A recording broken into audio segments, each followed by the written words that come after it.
안녕하세요. 송규링입니다. 음, 지난 시간 온라인 강의에 이어서 이번 시간도 진행해 보도록 하겠습니다. 지난 시간에 했던 내용을 영상이니까 지난 영상을 보셔도 되겠지만 간략하게 이번 영상에서 한 번 더 살펴보고 진행을 하도록 하겠습니다. 자, 강의의 목표는 이러하고요. 지난 시간에 봤던 내용들을 짧게 짚어보고 넘어가려고 하는데요. 우리가 하고 있는 내용은 얘기했듯이 여기 집단 수준을 하고 있습니다. 집단 수준의 첫 번째 단계로 이제 우리가 집단이라는 것이 무엇인지 사회 심리라고 되어 있는데 사회 심리는 아니고 집단이라는 것이 무엇인지를 살펴보는 그런 과정을 지난 시간에 거쳤습니다. 자, 그러면서 이제 어떤 것들을 봤냐 하면 처음으로는 집단이 무엇인지에 대해서 살펴봤던 겁니다. 가장 먼저 항상 제가 수업 시간에 했던 방식대로 가장 먼저 집단의 정의에 대해서, 집단의 개념에 대해서 살펴봤죠.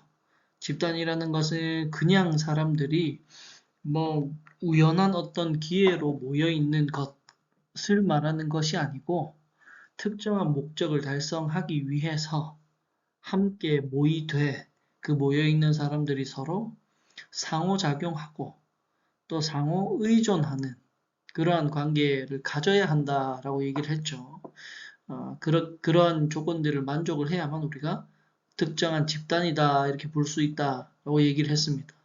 얘기하면서 예를 들어 비행기표를 사려고 줄을 서 있는 사람들 우연히 그냥 그 자리에 그렇게 모인 사람들의 경우는 집단이라고 할 수 없지만 우리가 회사, 직장처럼 업무를 수행한다라는 목적을 가지고 서로 상호작용하는, 서로 업무를 수행하는 과정에서 일을 돕기도 하고, 일을 같이 하기도 하고, 어려운 일들은 도움을 받기도 하고, 그런 식으로 상호작용하는 경우에는 우리가 집단이라고 할 수 있다라는 이야기를 함께 제가 전에 드렸었습니다.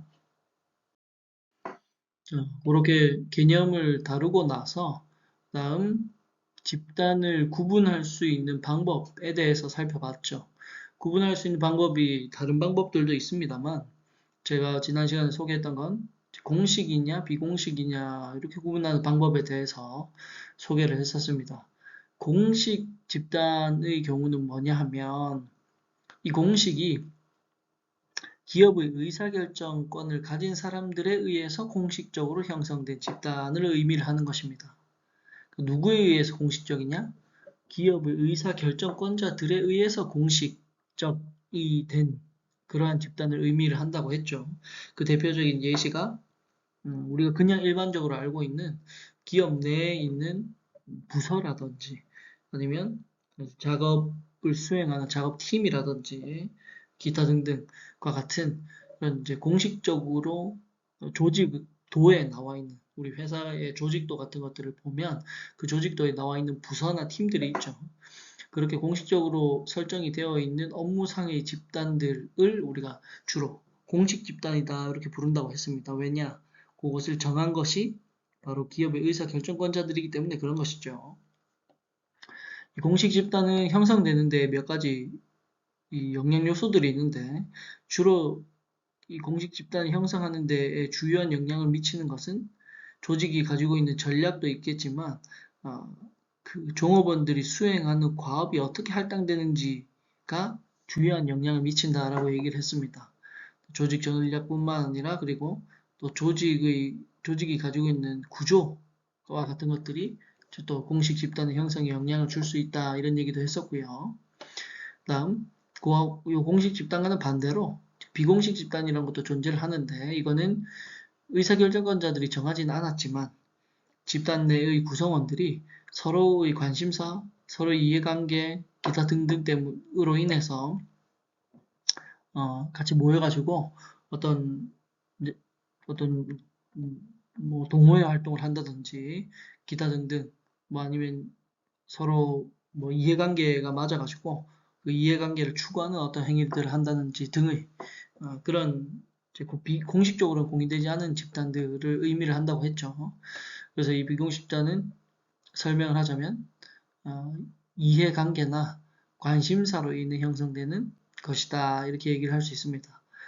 이 비공식 집단은 이제 방금도 잠깐 언급을 했습니다만 이 기업 내에 있는 파벌 같은 것도 포함이 될 수 있겠지만 뭐 기업 내에 있는 소규모 동호회라든지 아니면 조직 안에 존재하는 뭐 친밀 집단 뭐 아니면 이해관계 집단 뭐 이런 것들이 해당이 될 수 있겠습니다. 이러한 비공식 집단을 형성하는 데 또 영향을 주는 요소들이 있는데요. 공식 집단은 업무, 조직, 전략, 조직 구조 이런 것이 영향을 줬다면 비공식 집단은 그런 것이 아니고 개인들이 가지고 있는 친숙함의 정도, 개인들이 가지고 있는 특성에 유사한 정도, 아니면 개인들이 물리적으로나 심리적으로 얼마나 근접해 있느냐의 정도와 같은 것들이 비공식 집단의 형성에 영향을 준다라고 얘기를 했었습니다. 네. 그리고 나서 이제 마지막으로 봤던 것이 무엇이었냐면 집단이 가지고 있는 특성에 대해서 살펴봤다는 것이죠. 5가지를 살펴봤고요. 간략하게만 얘기하면 첫 번째 특성으로는 집단은 역할이란 것을 갖는다라고 얘기를 했습니다. 이 역할은 우리 그냥 회사에서 부여되는 나의 직무, 나의 일이 아니고 우리가 특정한 집단 안의 구성원으로서 갖게 되는 이 기대되는 수행 행동, 기대된 행동들을 설명하는 것이라고 얘기를 했었죠. 우리가 그걸 역할이다 이렇게 부른다고 했고, 그다음 규범이라는 것도 갖는다고 했죠. 집단의 구성원들에게 공식적으로 인정이 되는, 받아들여지는 정형화된, 규격화된 어떤 행동 양식이다 이렇게 볼 수가 있고요. 또 세 번째는 지위라는 것이 있다고 했습니다. 이거는 직위라는 다른 개념으로 물론 직위에 영향을 받습니다만 집단의 구성원들이 가지고 있는 여러 가지 특성들, 개인적 특성이나 아니면 기업의 목적에 기하는 정도나 아니면 이제 뭐 지위에서 나오는 권력 같은 것들이 총합되어서 그 사람에게 부여가 되는 이 집단 내의 사회적 서열을 의미한다고 했죠. 그것이 지위다 이런 얘기를 했습니다. 이 지위가 역시나 집단이 갖는 특성 중 하나고요. 그 다음은 집단의 크기라는 것 있다고 했죠. 이거 말 그대로 집단이 얼마나 많은 사람들이 있느냐, 얼마나 많은 자원을 가지고 있느냐, 그렇지 않느냐를 의미를 한다고 했고, 그다음 마지막으로는 여러 사람이 모여 있는 것이기 때문에 존재할 수 있는 응집성이라는 것이 있다고 했습니다. 이게 얼마나 이 집단의 구성원들이 서로 긴밀하게 상호작용하고 있느냐, 상호작용을 하고 있는 것이 집단인 건 맞는데 그 상호작용을 하는 정도가 얼마나 긴밀하냐 를 표현하는 그런 개념이라고 했습니다. 그래서 이 5가지의 특성을 갖는 것이 집단이다. 뭐 다르게 얘기하면 집단이란 것은 이런 5가지 특성을 갖는다라고 얘기를 할 수가 있습니다. 그러니까 집단마다 이 5가지를 항상 다 높게 갖는 것은 아니고요. 뭐 어떤 집단은 이제 요 5가지 특성 중에서 우리 성격 빅5 이론할 때 성격의 5가지 특성, 성격의 5가지 요인에 대해서 얘기할 때 모든 이 성격을 가진 사람들이 그 5가지 요인을 다 많이 가지고 있는 것이 아니죠. 누구는 외향성이 낮을 수도 있고, 누구는 외향성이 높을 수도 있고, 또 누구는 신경성이 낮을 수도 있고, 또 누군가는 신경성이 높을 수도 있고, 그렇다는 거예요. 그걸 밀어본다면, 그걸 밀어보는 게 아니고, 그러한 것처럼 이 집단의 특성이라는 것도 일단 5가지라는 구분이 있기는 한데, 이 집단이 항상 이 5가지를 높게 갖는다, 이 5가지를 엄격하게 갖는다라는 것은 아닙니다. 특성이 5가지 종류가 있되, 각각의 집단에 따라서 각각의 특성들이 높을 수도 있고 낮을 수도 있고 그런 겁니다. 규범의 예로 들면, 뭐, 규범이라는 특성이 있되, 어떠한 집단들은 규범이 강할 수도 있고, 어떤 집단은 규범이 약할 수도 있고 그런 겁니다. 크기의 경우도 크기가 클 수도 있고 작을 수도 있겠죠. 응집성도 강할 수도 있고 약할 수도 있고, 지위 체계도 명확할 수도 있고 명확하지 않을 수도 있고 불분명할 수도 있고, 역할이란 것도 체계적이고 명확할 수 있겠지만 또 역할이 모호하고 약할 수 있는 거죠. 그러니까 여러분들이 알아야 되는 건 어쨌든 특성이라는 것이 5가지 구분이 있고, 집단들은 이 특성을 높거나 낮거나 각각의 상황에 맞춰서 가지고 있다. 말 그대로 특성이니까 각각이 이 5가지 특성들을 높거나 낮거나 등으로 가지고 있다. 이렇게 이해를 하시면 좋을 것 같습니다. 자, 그래서 이제 이번 시간에 할 내용들을 해보도록 하겠습니다. 이 집단의 발달 과정 같은 경우에는 원래는 지난 시간 수업에 했었어야 되는 내용인데 시간이 부족해서 이번 시간에 다루도록 하겠습니다. 자, 지난 시간에 이제 방금 앞에서도 봤듯이 집단의 개념, 구분, 집단의 특성 이런 것들을 봤다는 거죠. 자, 그럼 거기에 이어서 무엇을 볼 것이냐 하면 그러한 집단이 어떠한 과정에 의해서 형성되느냐라는 걸 이제 볼 겁니다. 그것을 뭐라고 표현했냐면 집단의 발달 과정이다. 이렇게 표현한 것입니다. 자, 요 집단의 발달 과정이라는 이 워딩, 이러한 표현에 대해서 조금만 짚고 넘어갈 필요가 있는데요. 발달 과정이다라는 것이 존재한다는 것. 우리 흔히들 발달 과정 이런 단어는 우리 아이들, 유아기나 영아기 이 아이들에게 많이 쓰는 많이 쓰는 이 개념이죠. 그러니까 뭐 누워있던 아이가 팔다리 기능이 발달해서 앉을 수 있게 되고, 또 더 기능이 발달해서 설 수 있게 되고 뛸 수 있게 되고, 그다음 또 사고도 발달해서 더 고차원적인 사고를 할 수 있게 되는 등의 과정을 우리가 발달이다, 발달 과정이다 이렇게 부르는데, 그러한 과정, 그렇게 발달 과정이라고 표현하는 것의 전제는 무엇이다? 처음부터 완성이 되어 있지 않다라는 것을 전제한다는 겁니다. 그러니까 발달한다라는 건 이 발달하기 전의 과정은 미숙한 상태로 존재한다라는 걸 전제하고 있다는 겁니다. 그러니까 사람의 경우도 동일하죠. 인간이 발달의 과정을 걷는다. 발달해서 어른이 된다. 라고 이야기한다는 건 뭐다? 그 발달하기 이전에는 어른이 되지 못한 어린 과정, 미숙한 과정이 있다라는 것을 전제한다는 겁니다. 그러니까 그 얘기를 여기에도 그대로 적용하면 집단의 발달 과정이라는 표현에 전제가 되어 있는 것은 뭐다?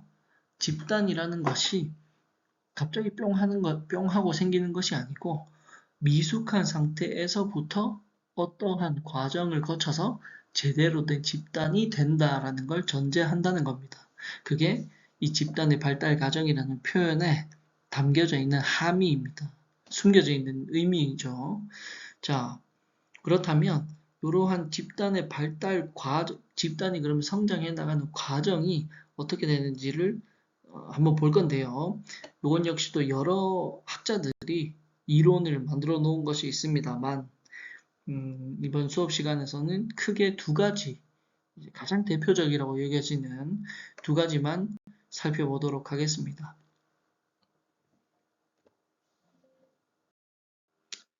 자, 첫 번째 집단의 발달 모형은 아주 클래식한 모형입니다. 아주 클래식하고 아주 기본적인 그러한 발달 모형이라고 얘기를 할 수 있습니다.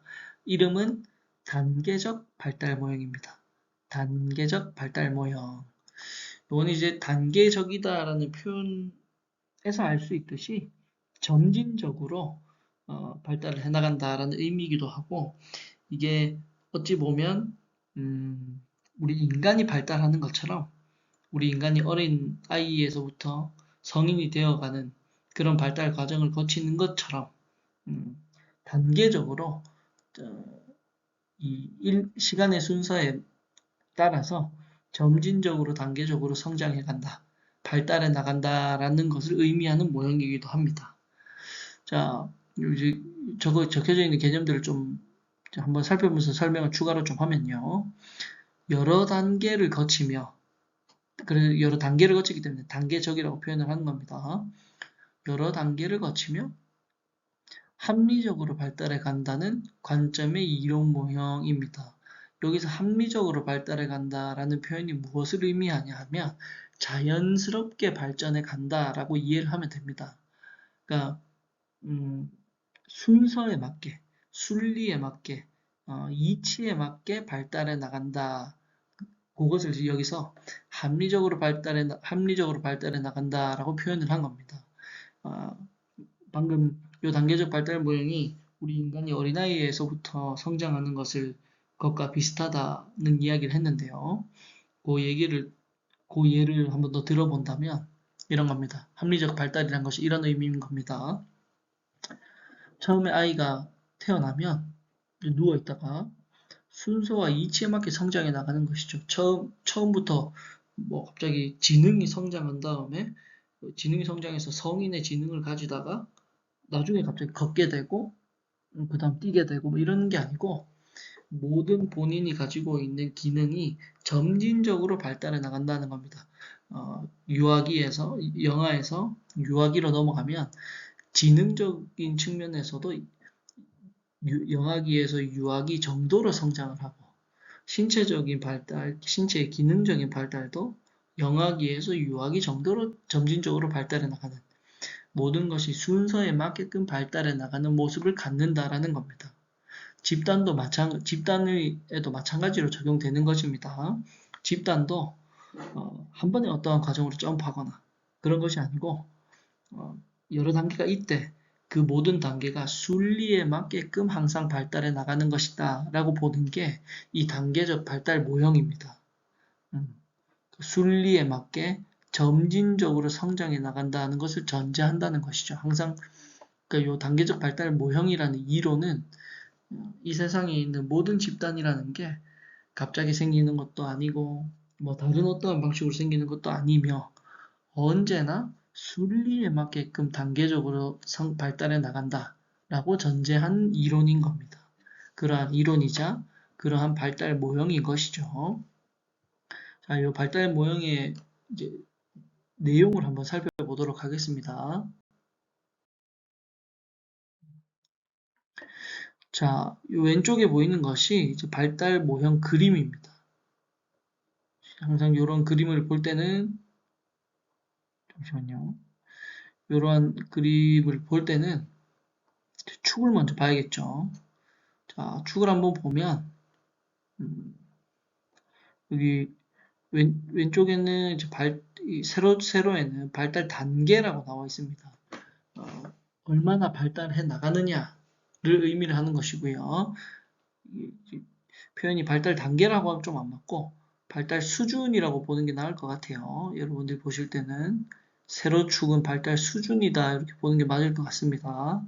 자, 그 다음에 이제 사실은 요게 이제 발달 단계에 해당되는 것인데 단계적 발달 모형에 따르면 요 각각의 단계들을 그대로 거치면서 모든 조직이 항상 이렇게 점진적으로 성장해 나간다라고 전제한다는 겁니다. 첫 번째 단계는 형성기인데요. 이건 이제 말 그대로 처음 형성되는 과정입니다. 자, 요 형성기는 어떤 특징을 가지냐면 모든 조직들이 이제 요 과정을 항상 거쳐 나간다라는 건데 첫 번째 형성기는 어떤 특징을 갖냐 하면 처음 집단이 이렇게 형성이 되면 사람들이 모이게 되겠죠. 그럼 그 사람들이 모여있는 처음 만나는 상태이기 때문에 만나자마자 무언가 규칙이 정해져 이렇게 하는 것이 아니고 일단은 만나게 되면 서로가 누군지를 탐색하는 과정이 선행되어야 한다라는 겁니다.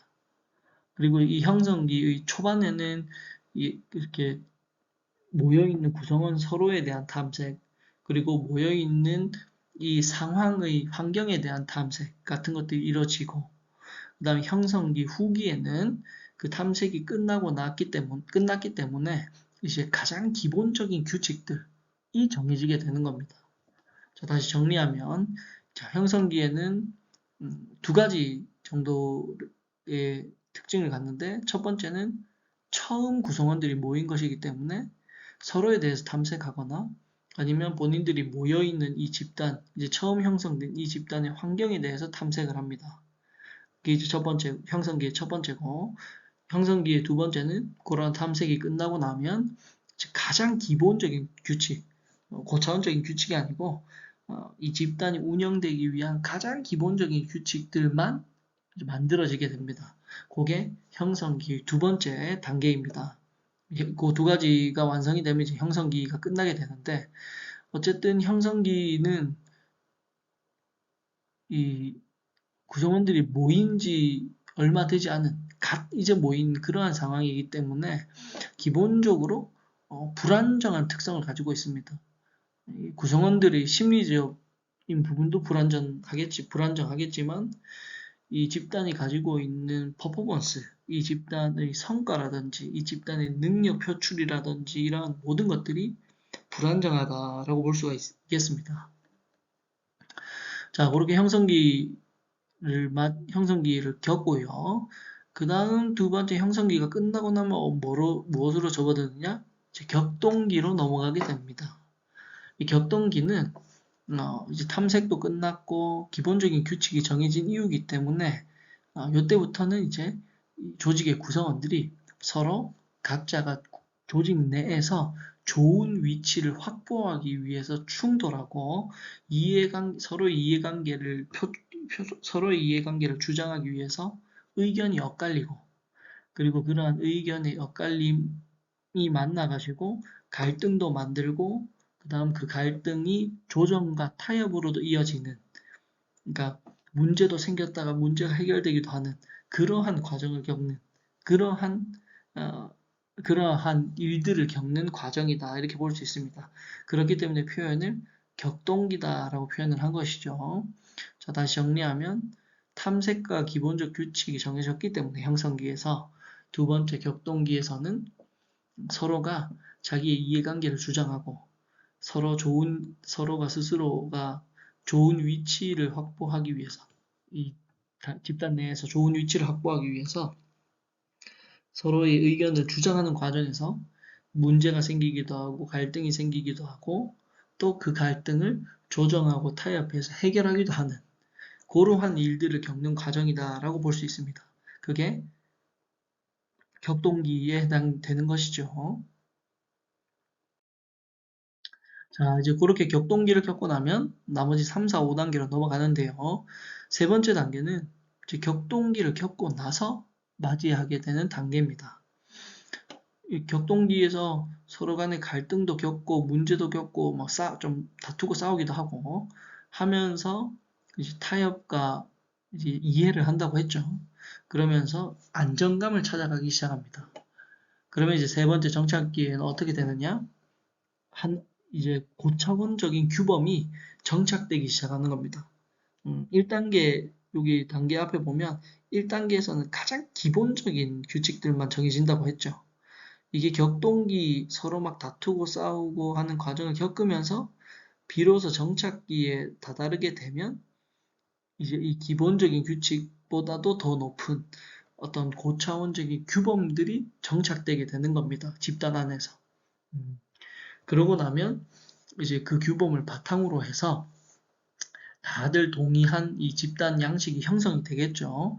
그러면 이 정착기 때부터 본격적으로 이 구성원들 사이의 상호작용이 본격적으로 활발해지기 시작합니다. 2단계는 상호작용이라기보다는 갈등이 있었던, 충돌이 있었던 거고요. 이것이 잠잠해지고 나면 3단계에 들어서 비로소 상호작용이 이제 본격적으로 늘어나는 그러한 과정을 맞이한다라고 볼 수 있는 겁니다. 요 1, 2, 3단계를 여러분들이나 혹은 제가 겪을 만한 우리 사회에서의 모습을 한번 그려본다면 예를 들어 조별 활동을 한다. 여러분들이 좋아하는 이 조별 과제를 한다라고 친다면 처음에 조별 과제 하기 위해서 조를 짜서 모이게 되면 일단 처음에 1단계에서는 여러분들 눈치를 보게 되겠죠. 서로 이 같은 조원이 된 사람들이 누군지 탐색도 하고, 그 다음 우리 조가 뭐 해야 되는지 그 환경을 탐색하기도 하고, 그런 과정을 겪게 됩니다. 그러면서 일단은 기본적인 규칙들만 정하게 되겠죠. 뭐, 한 주에 한 번 정도 회의하시죠. 뭐 이런 기본적인 규칙들만 정해질 겁니다. 아니면 뭐, 단체 카톡방을 하나 만드시죠. 뭐 이런 기본적인 규칙만 정해질 겁니다.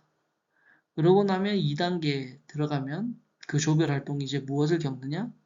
이제 본격적으로 활동을 시작해야 되니까 슬슬 의견 충돌의 과정, 격동기로 접어들게 되겠죠.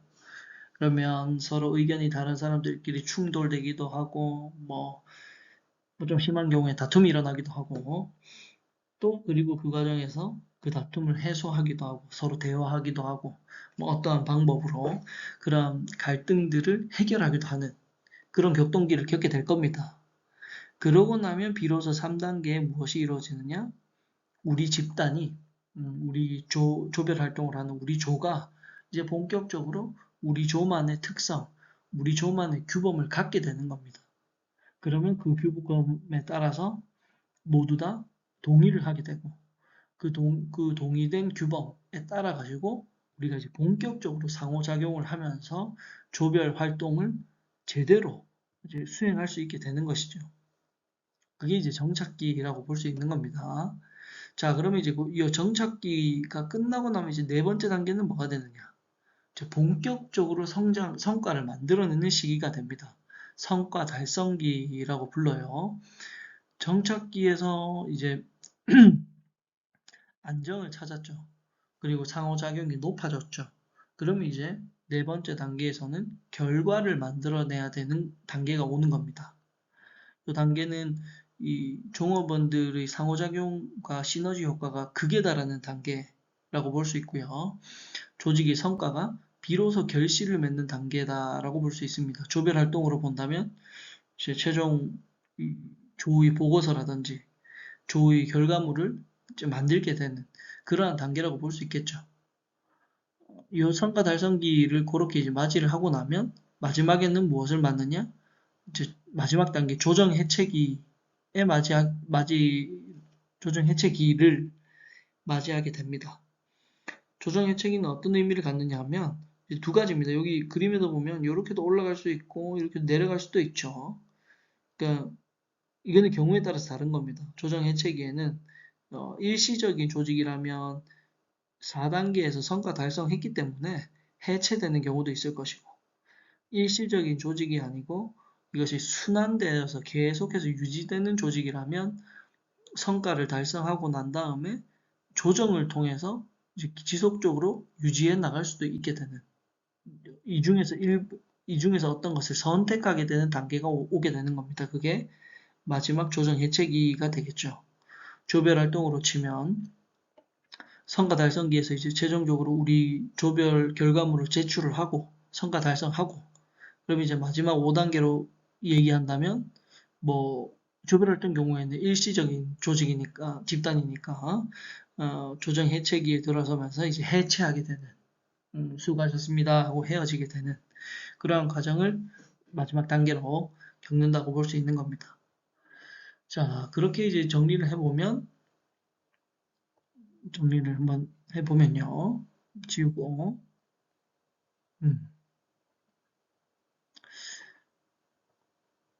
자, 이렇게 5단계에 거쳐서 순서에 따라서 이 모든 조직들이 형성기, 격동기, 규범, 그 다음 성과 달성기, 해체기라는 단계를 순리에 맞춰가지고 단계적으로 따라가게 된다라고 말하는 것이 이 단계적 발달 모형이 된다라고 이해를 하시면 됩니다.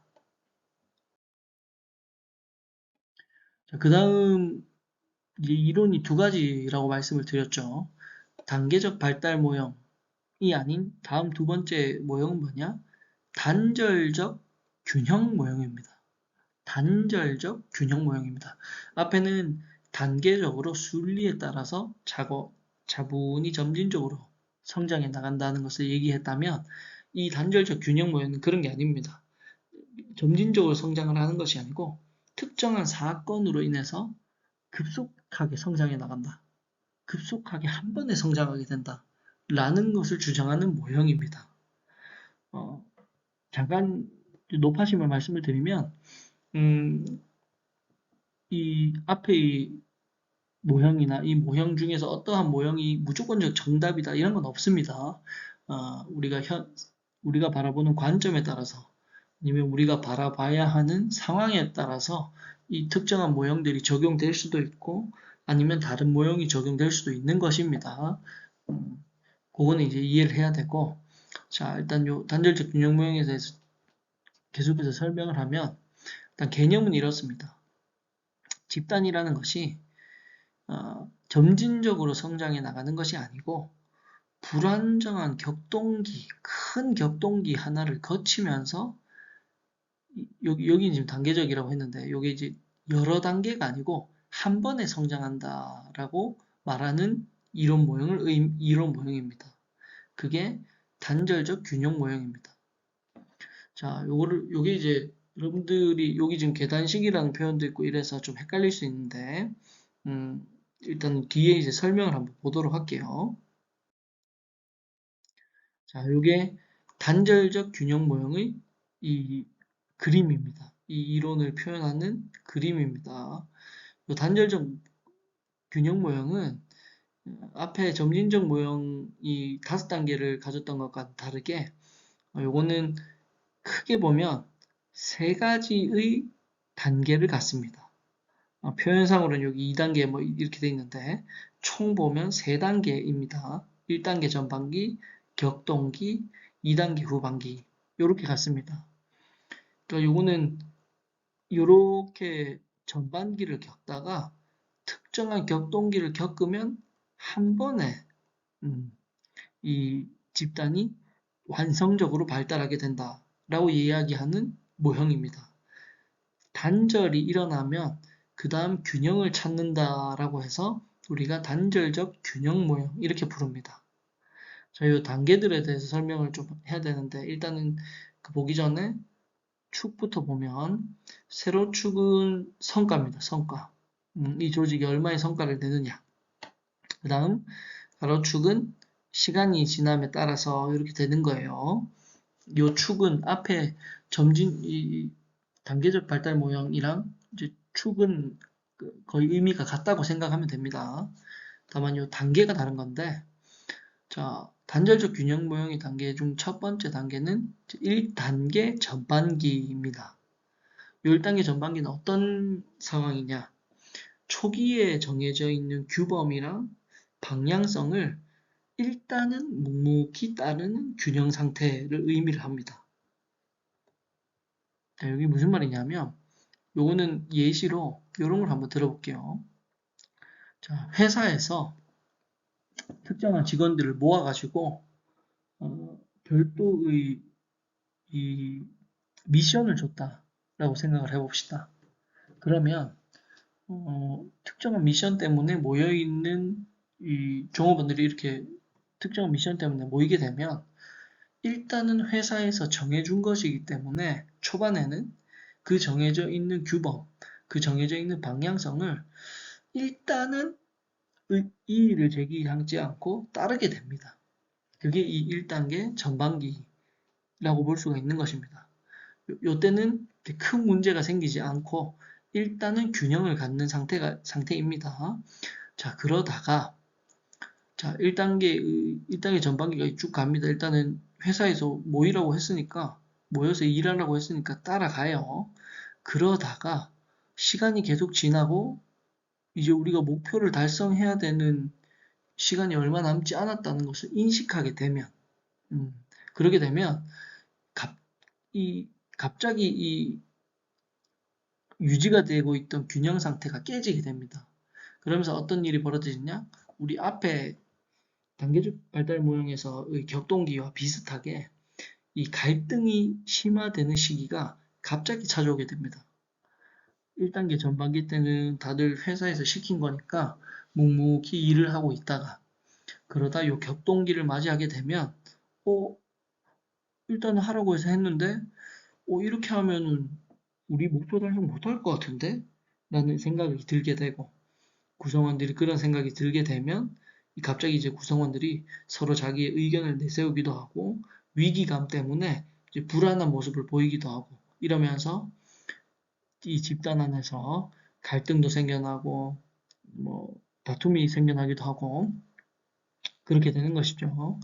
자, 그러다가 요 격동기가 그렇게 생겨나면 이, 그렇게 해서 갈등이 계속되고 막 파국으로 치달은 경우들도 있겠지만 그건 이제 이 균형 모형에서 말하는 것은 아니고 요 격동기를 이겨내게 되면 그 갈등과 불균형이 생기겠지만 그 갈등과 불균형을 타협과 협 타협과 협의를 통해서 이겨내게 되면 그러면 그러고 나면 2단계 후반기에 접어들면서 비로소 이것이 하나의 완성된 조직이 된다라고 설명을 하는 것입니다.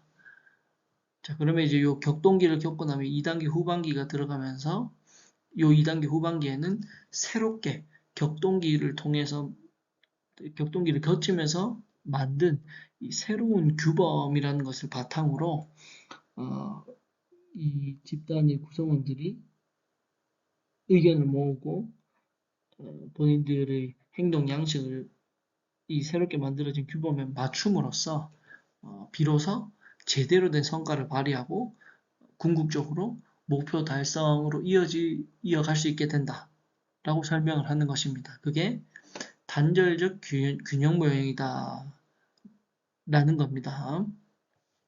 자, 정리를 한번 하면 정리 한번 하도록 하겠습니다. 자, 단절적 균형 모형이라는 것은 앞에 발달 모형, 단계적 발달 모형과는 다르게 이렇게 전반기, 격동기, 후반기라는 세 개의 단계로 이루어져 있는데요. 이게 갈등이라는 불균형을 중심으로 전반기의 균형을 갖다가 불균형을 맞이했다가 이제 비로소 후반기에 제대로 된 균형을 찾게 된다라는 의미로 단절적 균형 모형이라는 이름이 붙었고요. 1단계 전반기는 처음에 어떠한 이 명령에 의해서 모이게 돼서 일단은 그 명령을 묵묵히 따르는 단계라고 볼 수 있고 전반기는 그러다가 이 어느 순간 구성원들이 이대로 가면 안 되겠다. 이제 목표를 달성해야 되는 기한이 다가온다. 라는 불안을 느끼기 시작하면서 발생하는 격동기인데 이 격동기를 통해서 갈등도 생기겠지만 그러한 갈등을 해소를 하면서 어떤 새로운 이 조직의 새로운 규범을 만들게 되고 그 새롭게 탄생한 규범을 바탕으로 비로소 이 조직이 제대로 된 성과를 달성하고 제대로 된 성과를 내고 궁극적으로 목표를 달성할 수 있게 되는 2단계 후반기에 접어든다.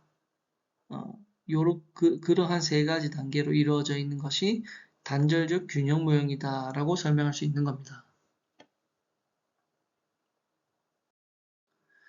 자, 이렇게 해서 집단의 발달 과정을 보았고요. 그리고 이제 요 다음으로 넘어갈 것은 요 작업팀에 대한 설명을 좀 하도록 하겠습니다. 요건 역시도 집단 수준에서의 투입 요소에 해당되는 겁니다. 이 작업팀은 우리가 앞에서 봤던 집단에 이어지는 내용이다 라고 보아도 됩니다. 집단의 일종이다 이렇게 봐도 되는데요. 자, 일단 팀의 개념부터 설명하도록 하겠습니다. 이 팀과 관련된 내용은 비교적 간략한 내용이라서 좀 속도감 있게 전개해 보도록 할게요. 자, 팀이라는 것은 일단은 어떻게 탄생을 했냐면 우리가 집단이라는 게 존재를 하긴 합니다만 이 집단을 어떻게 하면 더 효과적이고 더 효율적으로 운영할 수 있을까라는 고민에서 시작을 했습니다. 자, 우리 집단이라는 건 사람들이 모여가지고 상호작용하는 것이죠. 그러니까 이 고민을 한 사람들이 그러면 어떻게 하면 이 상호작용이라는 것을 더 강하게 만들 수 있을까? 어떻게 하면 이 모여 있음으로써 얻을 수 있는 시너지라는 장점을 극대화할 수 있을까라는 고민 끝에 탄생한 것이 이 팀이라는 것입니다. 뒤에 개념에서도 알 수 있겠지만 이 집단을 소규모화하고 구성원들 간의 상호작용, 상호의존도를 더 높여서 만든 것이 팀이 되는 것인데요.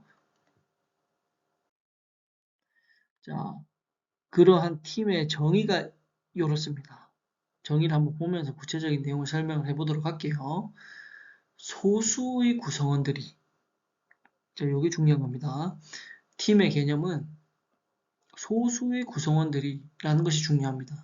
그 소수의 구성원들이 공동의 목표를 달성하기 위해 상호보완적 업무 기술, 그러니까 일을 하는 능력이 상호보완적이다라는 의미고, 그 다음에 이것도 중요합니다. 상호 책임을 가지고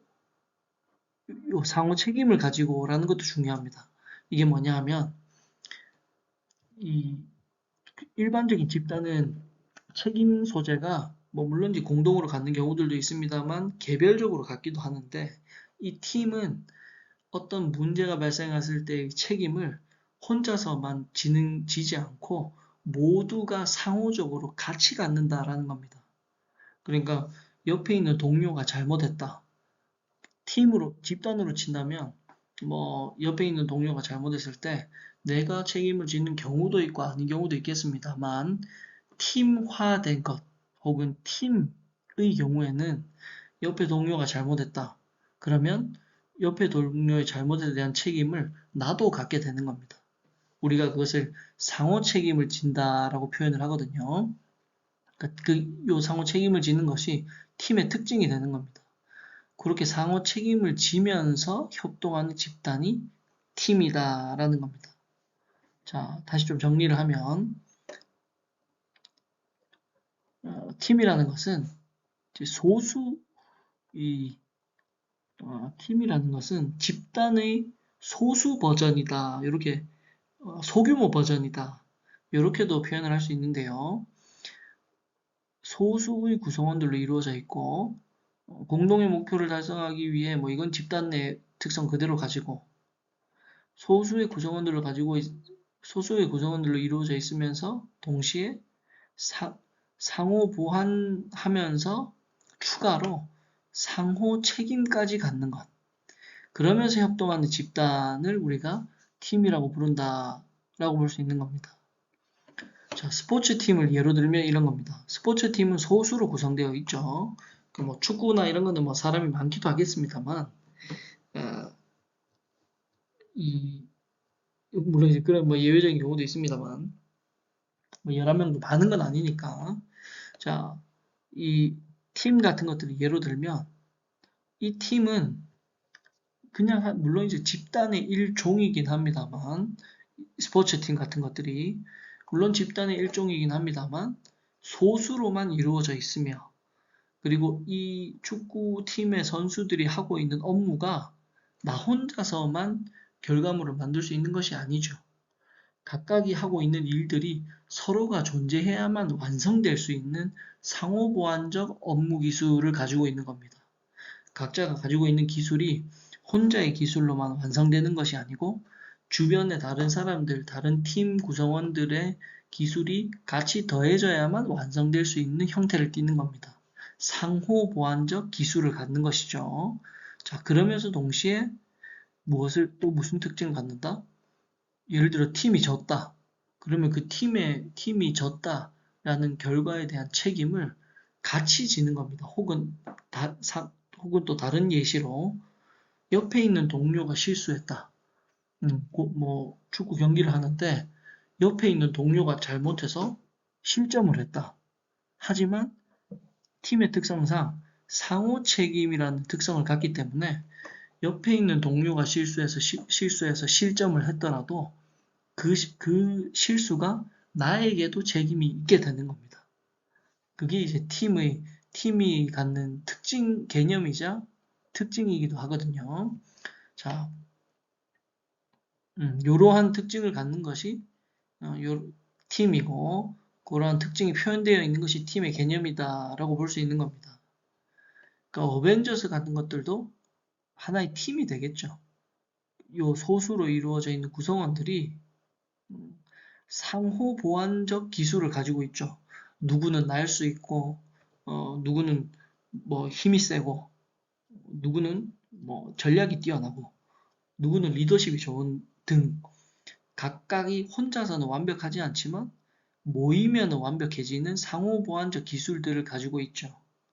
그리고 이 어벤져스 팀은 한 명이 한 실수가 그 사람의 실수만이 아니죠. 한 명이 실수해서 잘못이 일어나면 다른 동료들도 같이 책임을 지는 겁니다.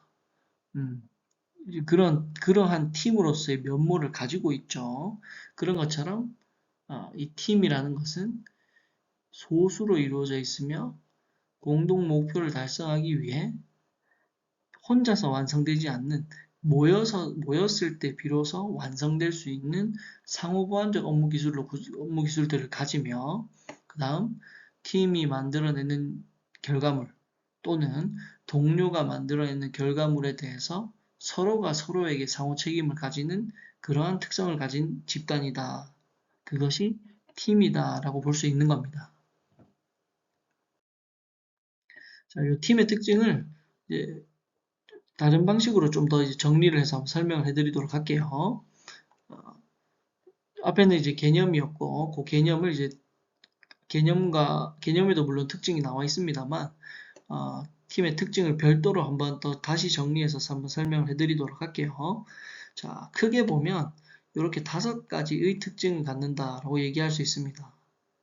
첫 번째는 뭐냐 하면, 아까 개념에서도 나왔던 내용들이 조금 반복되기도 합니다. 자, 첫 번째는 뭐다? 일반적인 집단보다, 물론 집단의 한 종류이긴 합니다만, 다른 일반 집단들에 비해서 규모가 적다. 이게 이제 규모가 왜 적으냐 하면, 아까 우리 팀의 탄생 배경이 보다 더 상호작용이 강한, 보다 더 긴밀한 상호작용을 갖는 집단을 만들어 보자. 라는 생각에서 탄생한 것이라고 얘기를 했죠. 그러니까 보다 더 강한 상호작용을 만들려고 하다 보니까 구성원의 수를 줄이는 겁니다. 그 결과로 만들어진 것이 팀이거든요. 자, 그러다 보니 본질적으로 이 팀은 무엇을 갖는다? 상대적으로 적은 규모를 갖는다라는 겁니다. 그다음 두 번째는 뭐다? 역시나 서로의 상호작용이 긴밀하고 끈끈하다 보니 서로가 하고 있는 업무가 상호 의존도가 높고 그리고 그렇게 상호 의존도가 높은 만큼 서로가 만들어내는 결과물에 대한 책임도 혼자서만 지는 게 아니라 동료들 모두가 공동으로 책임을 지게 되는 겁니다. 상호 책임이라는 특징을 갖는다. 상호 의존과 상호 책임이라는 것을 통해서 우리가 옛날 표현이지만 연대 의식을 갖는 것이죠. 내가 하나가 아니고 나 혼자만 존재하는 게 아니고 우리 모두가 같이 존재한다는 연대 의식을 가지게 되는 것입니다.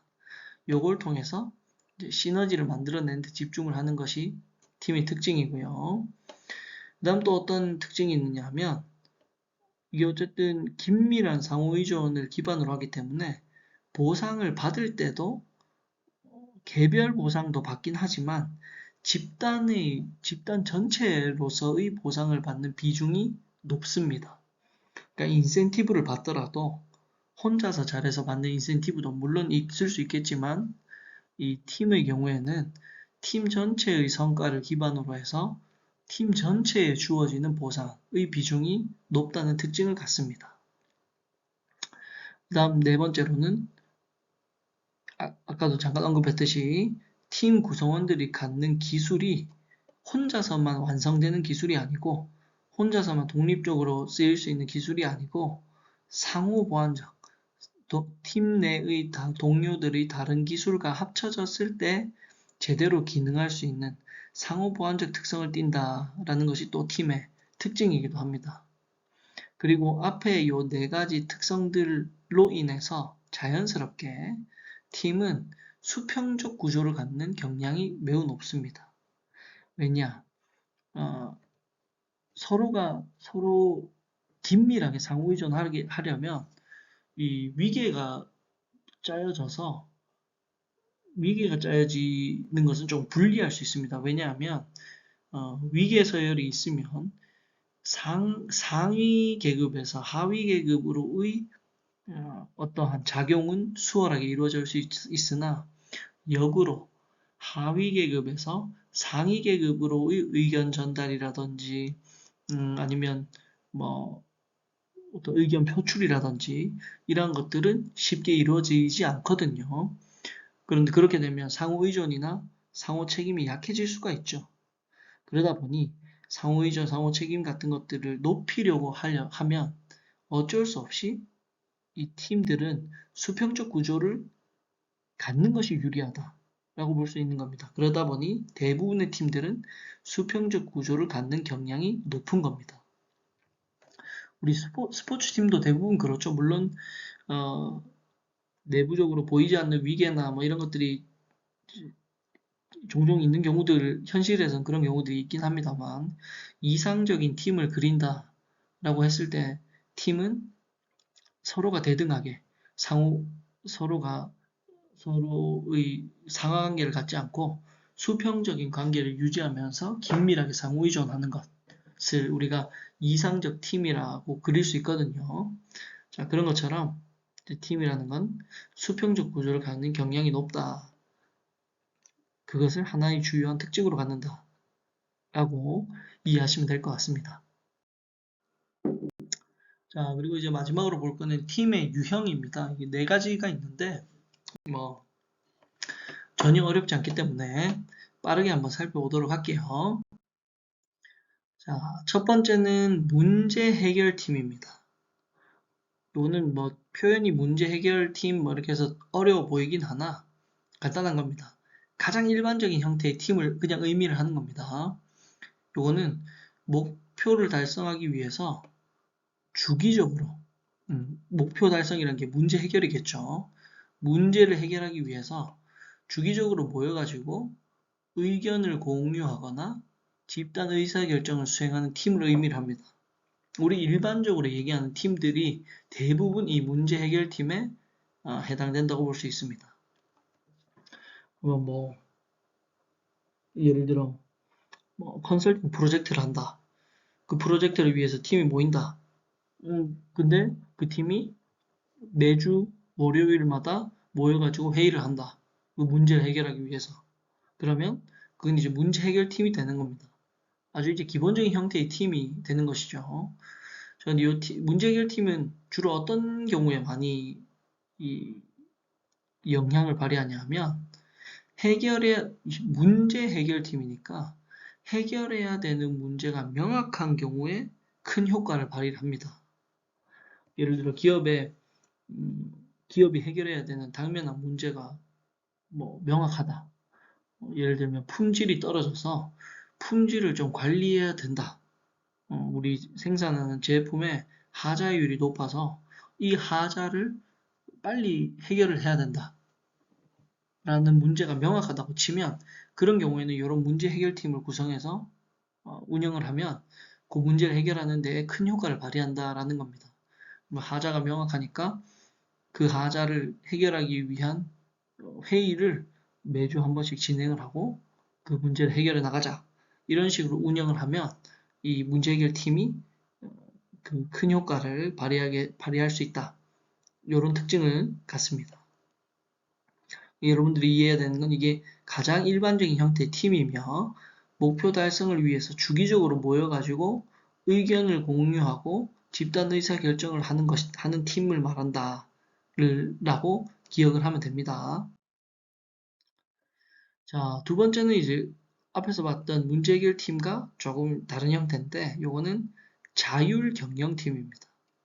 영어로는 셀프 매니지드 워크 팀이라고 하는데 요거는 문제 해결 팀 같은 경우에는 명확한 문제가 주어지고 그 문제를 해결하기 위해서 정기적으로 모여가지고 회의하고 의견 공유하고 의사결정하는 것이라고 했죠. 자율경영팀은 그런 게 아니고 애초에 상부로부터 이 팀을 운영하는 전체 권한을 위임받습니다. 상부가 정해주는 것이 아니고 너네 스스로 문제를 찾고 너네 스스로 계획을 세우고 너네 스스로 그 문제 한번 해결해봐라고 위임 받는 겁니다. 앞에서 봤던 문제 해결팀과는 완전히 다르죠. 문제 해결팀은 상부에서 문제를 정해주고 답을 주기적으로 만나가지고 답을 정해라 라고 딱 정해주는 그러한 팀이라고 본다면, 자율경영팀은 스스로 문제를 찾고 스스로 해답도 찾고 스스로 계획도 세우고 실행까지 하는, 모든 내용에 관한 권한을 너네가 알아서 해봐라 라고 하는 그 권한을 위임해주는 팀을 말합니다. 그걸 우리가 자율적으로 경영한다라고 해서 자율경영팀 이렇게 부릅니다. 당연하게도 큰 권한을 위임받았기 때문에 자율성이 높고요. 스스로 계획도 하고 실행 통제까지 해야 되는 그러한 특징을 갖습니다. 또 이러한 특징 때문에 또 어떤 특징을 갖냐면, 또 연계된 어떤 특징을 갖냐면 높은 창의력을 발휘할 수 있다는 특징을 갖습니다.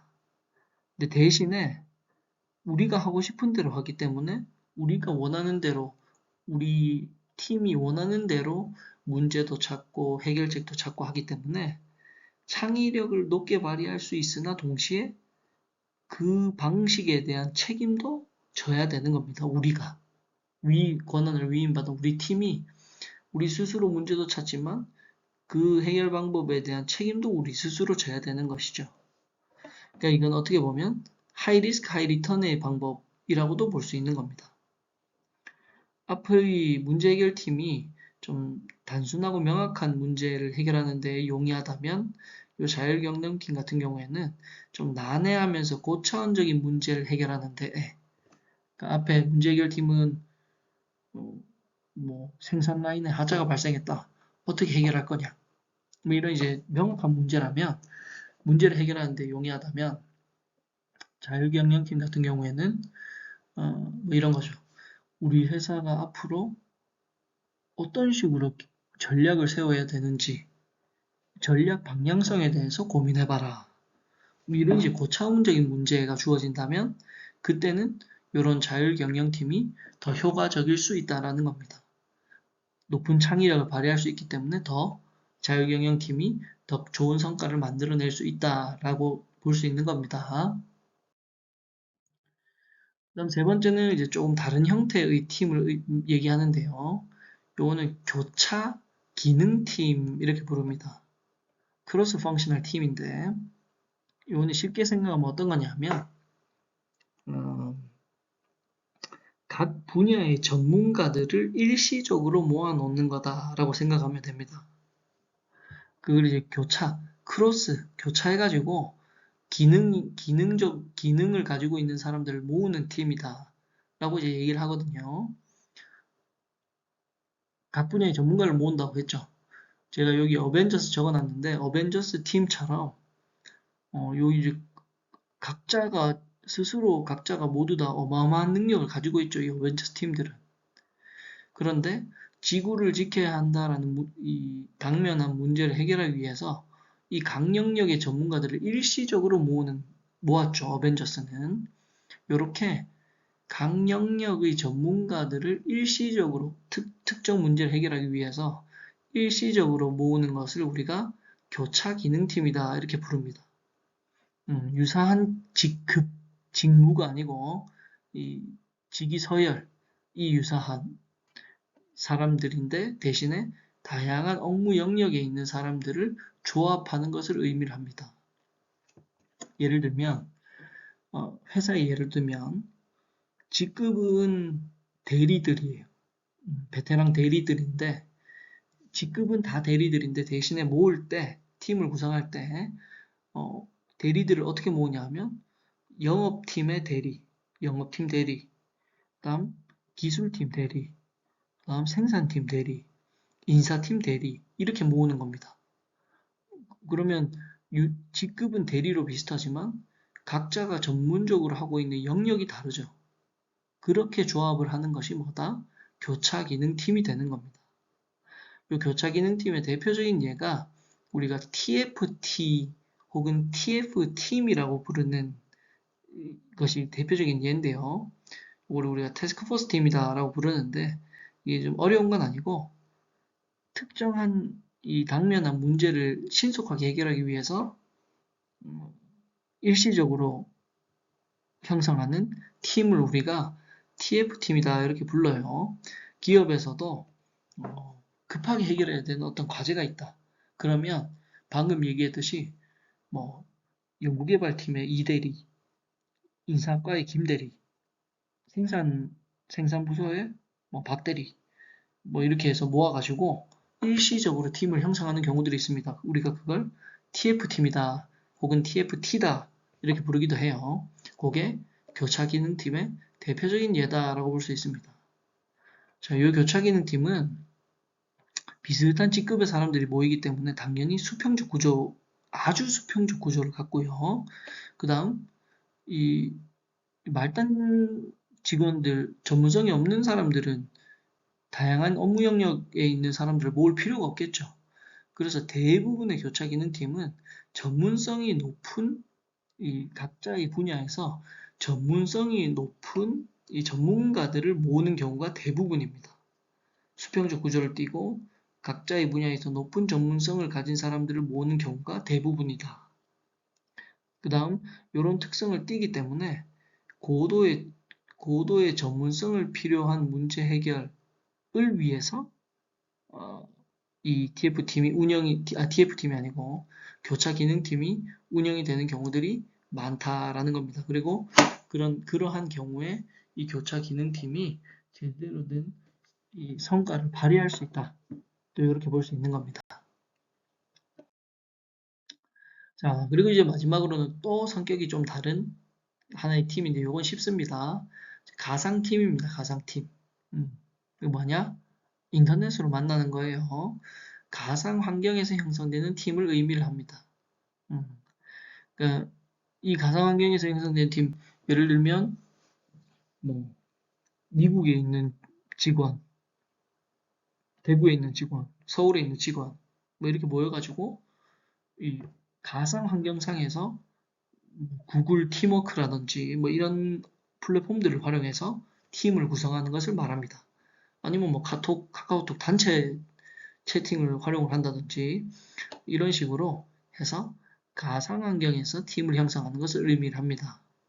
이건 어떤 장점이 있느냐? 물리적 제약, 물리적 거리, 물리적인 시간과 같은 것들을 극복할 수 있다는 장점을 갖죠.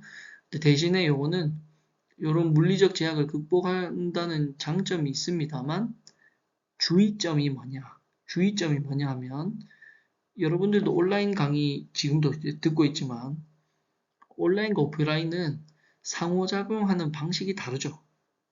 우리가 오프라인에서는 실제로 이 대면하고 서로가 가지고 있는 손짓 발짓의 신호를 읽을 수 있고 그 같이 공유하고 있는 공간의 어떤 분위기를 읽을 수 있고 그런 장점이 있긴 합니다만 온라인은 그렇지 않기 때문에 상호작용하는 방식이 달라지게 됩니다.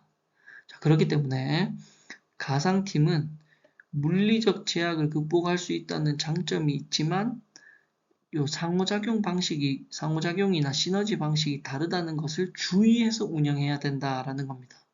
물론 무조건 나쁘다라는 게 아니고 요 상호작용 방식이 달라진다는 것을 주의해서 고민하면서 잘 운영을 해야 된다. 그런 특징을 갖는다. 라고 설명을 할 수 있겠습니다. 자, 이렇게 하면 이제 팀과 관련된 설명은 다 끝이 났고요. 마지막으로 하나만 추가로 좀 소개를 해드릴게요. 요거는 그냥 여러분들이 알면 좋은 그런 개념입니다. 우리가 이 복수팀 시스템이라는 걸 회사에서 자주 운용을 하곤 합니다. 이게 어떤 거냐면 여기 그림을 보면 되는데 팀이라는 것이 소수의 사람들을 모아가지고 긴밀하게 상호작용하게 하는 것이죠. 근데 이 팀을 또 묶어가지고 팀들의 팀을 만드는 겁니다. 소수의 팀을 가지고 그 팀들이 긴밀하게 상호작용하는 어떠한 시스템을 구축을 해주는 겁니다. 이걸 우리가 복수팀 시스템 이렇게 부릅니다. 그럼 이제 뭐 1팀, 2팀, 3팀, 4팀 이렇게 만들 때 요 각각의 팀들끼리도 언제라도 서로 긴밀하게 상호작용할 수 있는 어떠한 시스템을 만들어 놓는 것이죠. 이걸 우리가 복수팀 시스템이다 이렇게 불러요. 여기에 대해서 조금만 설명을 더 하면 이 복수팀 시스템은 이 언제든지 이 팀들끼리 긴밀하게 상호작용을 할 수 있도록 팀들 간 여기 보면 제가 팀 모듈화라고 적어놨는데 이건 뭐 표현이 좀 어렵고 쉽게 설명하면 언제든지 팀들이 연결될 수 있도록 팀들 간의 업무 방식을 갑자기 생각이 안 나네요. 팀들 간의 업무 방식을 규격화하는 그러한 과정이 필요합니다. 팀들 간의 업무 방식, 팀들 간의 소통 방식을 규격화해 놓는 것이 중요하다. 이렇게 이해를 하면 됩니다. 왜냐? 규격화를 해놔야만 팀들끼리 언제든지 소통할 때 소통에 문제가 생기지 않기 때문에. 그래서 그러한 방식으로 팀들 간의 연결을 긴밀하게 해놓는다. 그걸 이제 팀 모듈화다 이렇게 표현을 하는데 그런 팀 모듈화를 통해서 팀들의 팀을 복수팀 시스템을 잘 운영할 수 있게 하는 이러한 방법도 회사들에서 쓰고 있다라는 것을 여러분들이 추가적으로 알고 있으면 좋을 것 같습니다. 자, 이렇게 해서 이제 제가 요 온라인으로 강의를 해야 되는 집단 수준까지 집단 수준 초반 요 집단 수준에 대한 이해 사회 심리 용어는 이제 하질 않고요. 작업팀에 대한 내용까지 제가 전달을 했습니다. 자, 이렇게 하고 나면 이제 남은 내용들은 우리 개인 수준에 했던 것 제가 뭐 반복해서 설명을 했습니다만 개인 수준에서 얘기했던 것처럼 집단 수준에 그대로 적용되어서 투입 요소, 인지, 과정, 결과, 행동이 이제 계속해서 요 뒤로 이어서 쭉 그 내용들이 나오게 된다. 라는 걸 여러분들이 이해하면서 뒤에 다음 교수님의 수업을 계속 들어 나가시면 될 것 같습니다. 네, 그동안 수고 많으셨고 오늘 수업은 여기서 마치도록 하겠습니다. 감사합니다.